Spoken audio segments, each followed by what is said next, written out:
Okay, who else gets a little embarrassed going through the free games on Steam? Suddenly you find yourself facing a wall of clicker games, failed multiplayer free-to-plays, and you know what, let's just call them not safe for work visual novels. Now, if those things are for you, please don't let me stop you. But if you're looking for some free gems in the bottom of that video game barrel, stick around. I have a couple that might surprise you, and they all have their own vibe, though most of them will fall under the puzzle category. Some of these games can be completed within the first few hours or less, while others have a game loop that feels like it could go into infinity and beyond. A lot of these games also have the option to pay a little bit more for more levels, which I think is a nice touch. If you like the game and you've put a couple hours in it, why not just put down $2 to get a little more? Anyway, all of these games are on Steam right now for free, so please remember to like and subscribe before you rush off to download them. And if you want to leave me a comment of what your favorite free video game is, I'd love to hear it. And fine, TF2 counts. It counts, okay? Starting strong, we have a new puzzle game called Mizi NO! The premise is simple and relatable. Your cat loves to knock over priceless mugs on the floor, and it's your job to clean it up. There's plenty of levels in the free version of this game, and more levels for just a couple more bucks each. Besides the colorful art style, I love the basic mechanics of this game. Look at the pieces, rotate them around, and put them in the right place. There needs to be more puzzle games like this, like actual jigsaw games with a little more personality and art direction. If you're struggling with putting together a mug, there's plenty of ways to get hints. You can have all the pieces rotate to where they fit. You can get a silhouette of the mug, or you can have a picture of the mug and a little bubble to the side, so you can use it as a reference point. I love having different tiers of difficulty to choose from, and I don't feel like there's any judgment from the game of what you decide to use in order to help you along with these puzzles. After all, this is a jigsaw game. It's really not that serious. You'll notice that Mizi will pop in to see how it's going, but from what I can tell, she won't mess up anything or ruin your progress. A while back, there was an organizational game with a game mechanic where the cat would move the crap around while you were trying to figure out how to organize stuff, and that really didn't work for me. So I'm much happier just having Mizi looming and taunting me instead. Okay, moving on. I know card games are just everywhere right now, but I could not resist this restaurant sim / card game called Cookard.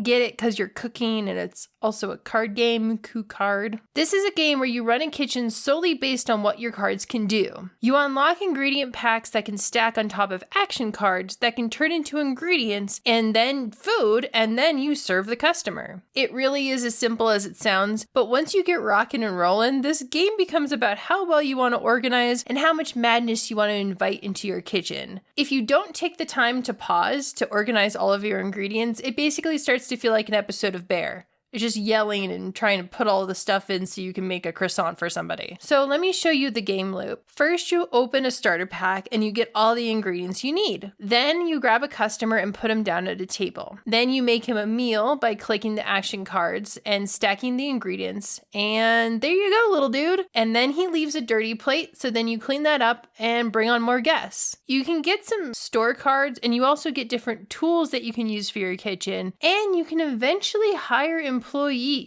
And the recipes that you can make are pretty endless. The game's lose state depends on how happy the customers are, like pretty much any other restaurant game. And like I said, it's a fairly basic concept. You just serve each customer in a timely manner, but if you're not organized, it gets so frantic. There always reaches a point in this game where I just don't want to keep playing because there's so much going on. But my advice is to take advantage of the pause option to get organized. I had said this before, but you can't click on anything or open packs during a pause, but you can stack your ingredients and take a second to see what you need to fire up next. I think you're really gonna love this game, especially if you're really into card games right now, which a lot of people are.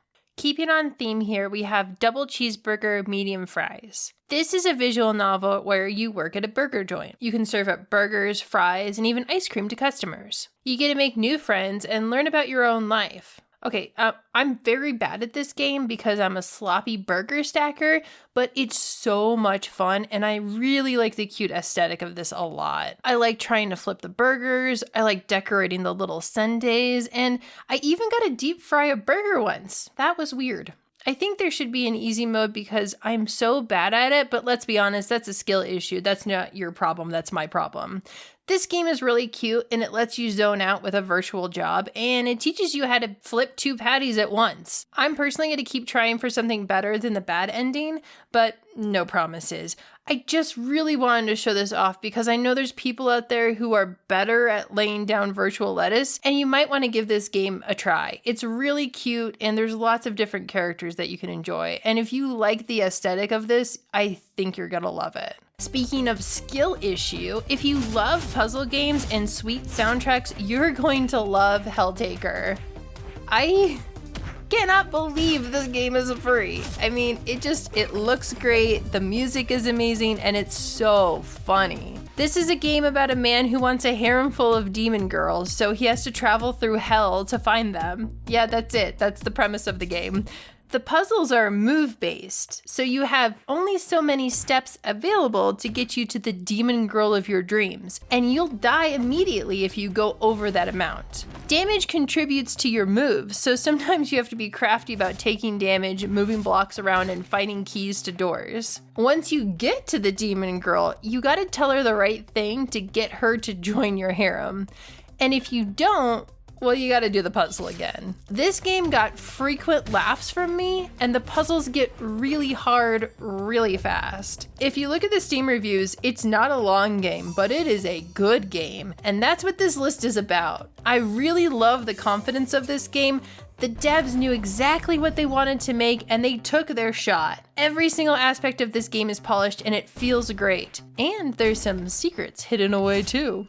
Okay, not to give you whiplash, but the next game is an edutainment game called Better Tomorrow. This explores different kinds of clean energy such as solar panels and windmills, and it teaches how you could build an energy grid based off of using those power sources. This is a game set up in a hexagon board where you can drop your solar panel or windmill on a tile and then collect energy. Soon folks will be building houses around you, and it's your job to give them energy to survive. The game's challenge comes from starting strong. If you get a lot of sun but no wind, it's a good idea to have more solar panels and windmills. And you also have to adjust for the weather. So if it rains a lot, you can save up to build a dam that can provide you with plenty of power, while the solar panels may not be able to do anything during the rainstorms. Soon you've got lots of people building houses near you, and you have to click every little house when it needs power. They're on a 20-second timer, and if you don't have power in time for them, the game immediately ends. This makes it a pretty fast-paced game, and it's challenging to get to the final day of the week, especially if the weather isn't on your side. I think this would be a great game for parents or teachers who want to show their kids how green energy could work. Each game cycle is fairly short, so you could play this whenever without having to worry about a huge time commitment, and I think the devs are adding more features and balancing the game as we speak, so that's pretty nice for a completely free game. Finally, I wanted to show you one of my favorite free game developers out there. They're called DevCats.